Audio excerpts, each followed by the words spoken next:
എല്ലാവരും വാതിൽ തുറന്നിട്ട് പുറത്തിരുന്നപ്പോൾ എ സി കിട്ടുന്നില്ല, എ സി വേസ്റ്റ് ആകുമെന്നൊക്കെ പറഞ്ഞ് ജാൻമണി ഋഷി ചെറുതായി ഒന്ന് ചൊറിയുന്നുണ്ട്.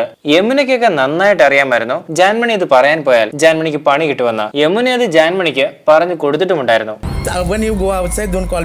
ഋഷി ജാൻമണിയുടെ അടുത്ത് ഇങ്ങനെ ധിക്കരിച്ച് സംസാരിച്ചതിന് പുറത്തു പോയി കഴിഞ്ഞ് ജാൻമണി വിളിച്ച് കരയരുതെന്നാണ് ജാൻമണി പറയുന്നത്. ഋഷിയെ ഏറ്റവും കൂടുതൽ പുറത്ത് സപ്പോർട്ട് ചെയ്യുന്നത് ജാൻമണിയാണ്. പുറത്ത് ഋഷിയെ സപ്പോർട്ട് ചെയ്യുന്ന കാര്യമൊക്കെ ജാൻമണിക്ക് പറയാൻ നിർവാഹവുമില്ല. ജാൻമണി വന്നത് തെറ്റായി പോയെന്ന് ഇപ്പോൾ പല അവസരങ്ങളിലായിട്ട് പറയുന്നുണ്ട്. പൂജ വന്നപ്പോഴും ജാൻമണി ഇത് പറഞ്ഞിരുന്നു. ജാൻമണി ജാസ്മിനുമായിട്ട് അടുത്തത് ശ്രീധുവിന് ഇഷ്ടപ്പെട്ടില്ല. അർജുനാണെങ്കിൽ മുഖം വീർപ്പിച്ചിരിക്കുന്നു. ഇപ്പോൾ ഋഷി ഇങ്ങനെയും സംസാരിച്ച് ജാൻമണി ലാസ്റ്റ് കരയുന്ന പോലെ ആയിരുന്നു. എന്തിനാണ് കരയുന്നതെന്നൊക്കെ ഋഷി ചോദിക്കുകയും ചെയ്തിരുന്നു. മുമ്പ് ഹൗസിലുണ്ടായിരുന്നപ്പോഴും ജാൻമണിക്ക് ചെറിയ പിടിവാശിയൊക്കെ ഉണ്ടായിരുന്നു. അത് വീണ്ടും തുടങ്ങി. ഋഷിയാണെങ്കിൽ ചെറുതായിട്ട് എന്തെങ്കിലും കിട്ടിയാൽ അത് ആലോചിച്ച് കുറെ നേരം കറങ്ങി നടക്കും.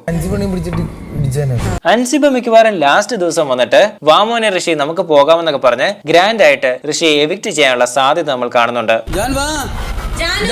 ഇതൊരു ചെറിയ പിണക്കമായിരുന്നു. പിന്നീട് എല്ലാവരോടും ഓക്കെ ആയി. വരുന്ന 3 ദിവസങ്ങളിൽ ബിഗ് ബോസ് ഹൗസ് മത്സരാർത്ഥികളെ കൊണ്ട് നിറയും. ടാസ്കുകളെല്ലാം തീർന്നു. ഇനി വോട്ടിംഗിൽ മാത്രമാണ് എല്ലാവരുടെയും ശ്രദ്ധ.